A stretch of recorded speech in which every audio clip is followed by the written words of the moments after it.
serta berkoordinasi dengan UPTD setempat kaitannya dengan psikologis yang mungkin bisa dilakukan lebih lanjut untuk Ibu Lisna.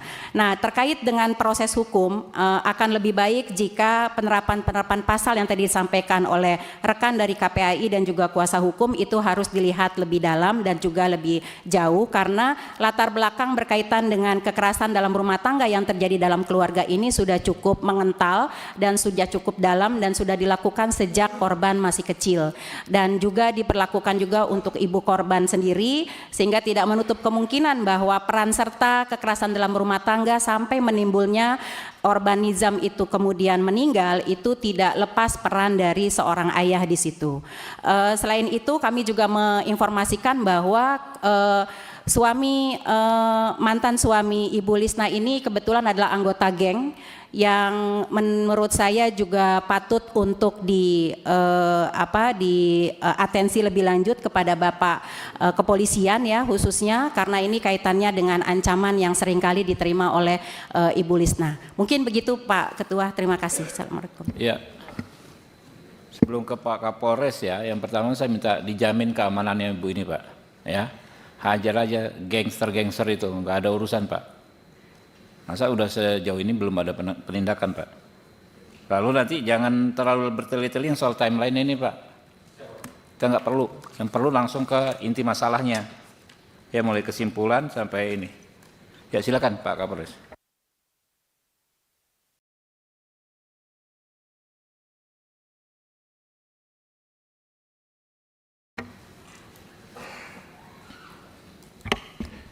Bismillahirrahmanirrahim. Assalamualaikum warahmatullahi wabarakatuh. Selamat siang, salam sejahtera untuk kita sekalian. Yang terhormat Bapak Ketua Komisi 3 DPR RI, Bapak Dr. Habibur Rahman SHMH selaku pimpinan rapat. Yang kami hormati Bapak-Bapak Dewan sekalian yang hadir, dan yang kami hormati peserta rapat sekalian yang berbahagia. Pada kesempatan hari ini akan kami sampaikan terkait dengan langkah-langkah daripada Polres Sukabumi menindaklanjuti adanya tindak pidana kekerasan terhadap anak korban NS. Di mana terkait dengan anak korban NS, kita sudah menerima adanya 3 laporan polisi. Yang pertama yakni laporan polisi LP-B-09 Romawi 2 SPKT Polsek Jambang Kulon, Polres Sukabumi, Polda Jawa Barat tanggal 19 Februari 2026, di mana sebagai pelapor adalah Anwar Satibi, kemudian sebagai telapor adalah Ibu Tiri atau Saudara Teni Rida.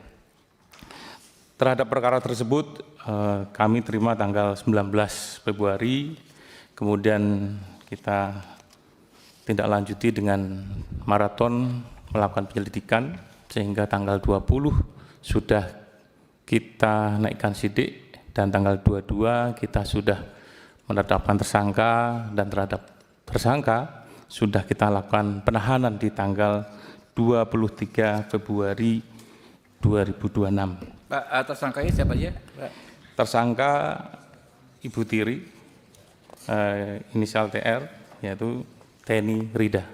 Ayahnya bukan tersangka Pak? Untuk ayahnya di LP yang tanggal 19 Februari sebagai pelapor Bapak. Oh, pelapor. Sebagai pelapor LP. Ya walaupun pelapor kan kalau terbukti kan bisa jadi tersangka juga Pak. Siap.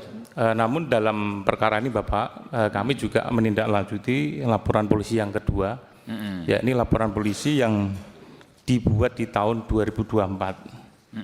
Di mana di tahun 2024 itu juga ada laporan polisi, di mana laporan polisi itu sebagai pelapor juga sama, Anwar Satibi, yang dilaporkan Ibu Tiri juga, ya ini Teni Rida, yang pada saat perkara sedang kami lakukan penyelidikan, kemudian ada perdamaian sehingga prosesnya hold.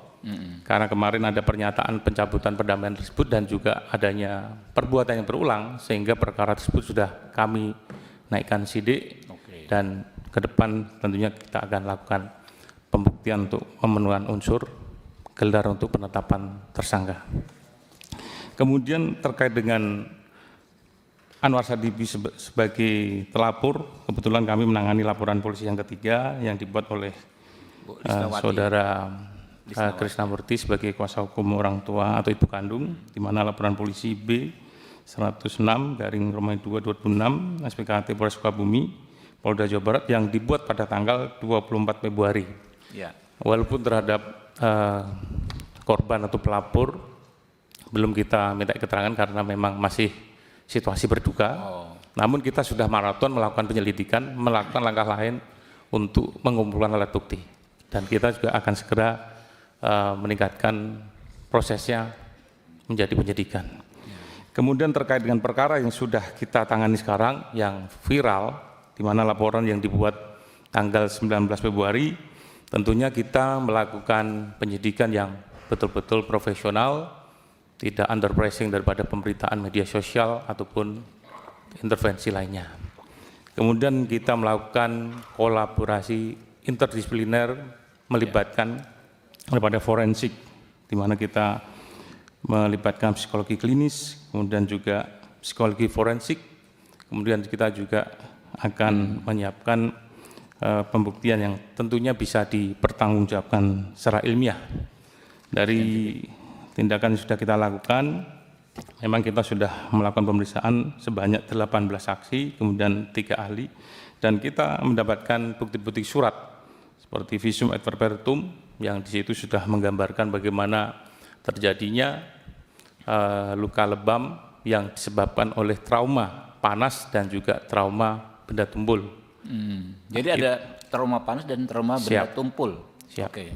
Dan dalam fakta-fakta peristiwa itu, di hari Kamis tanggal 18, pukul 8 pagi, bahwasanya korban dibawa ke UGD di Rumah Sakit Jombang Kulon. Pada saat itulah dokter yang menerima bisa melakukan wawancara, sehingga kita juga mendapatkan informasi penting sebagai kunci bahwasanya siapa yang disebut anak yang melakukan penganiayaan yang disaksikan oleh 2 perawat lainnya. Kemudian pukul 16.00 korban anak NS dinyatakan meninggal dunia dan bapaknya daripada NS, saudara AS, membuat laporan polisi pada tanggal 19 di jam 19.30. Kemudian selama maraton kita lakukan penyelidikan 24 jam, kita sudah bisa meningkatkan proses ini penyidikan, karena kita yakini ada alat bukti yang permulaan cukup sehingga ini ada dugaan pidana karena tidak wajar dan tentunya ada dugaan kekerasan. Sama halnya seperti yang disampaikan oleh dari KPAI dan juga dari Komisi Perlindungan Anak, kita juga melakukan penyelidikan dengan melakukan observasi di lingkungan tempat tinggal. Bagaimana lingkungan tempat tinggal juga saksi-saksi di sekitar juga memberikan keterangan yang sama adanya penganiayaan yang sudah berulang. Dan yang jelas penganiayaan yang terjadi pada November 2024, di mana juga dilakukan tindakan-tindakan kekerasan yang dilakukan oleh saudari TR kepada anak korban NS, di mana di situ juga ada pengakuan. Namun di dalam perkara yang kita tangani sekarang, tersangka TR tidak memberikan pengakuan dan kita tidak mengejar pengakuan tersebut, dan kita berupaya melakukan pembuktian yang betul-betul bisa dipertanggungjawabkan secara ilmiah.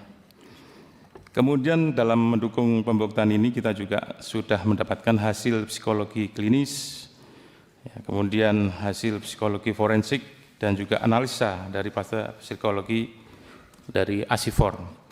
Kemudian barang bukti elektronik yang berkembang di media sosial juga kita melakukan pengajian, di mana di tanggal 19 pukul 10 ada salah satu saksi yang melakukan interview terhadap korban anak. Di situ juga menyatakan beberapa pernyataan yang tentunya didengarkan, disaksikan oleh beberapa saksi lainnya,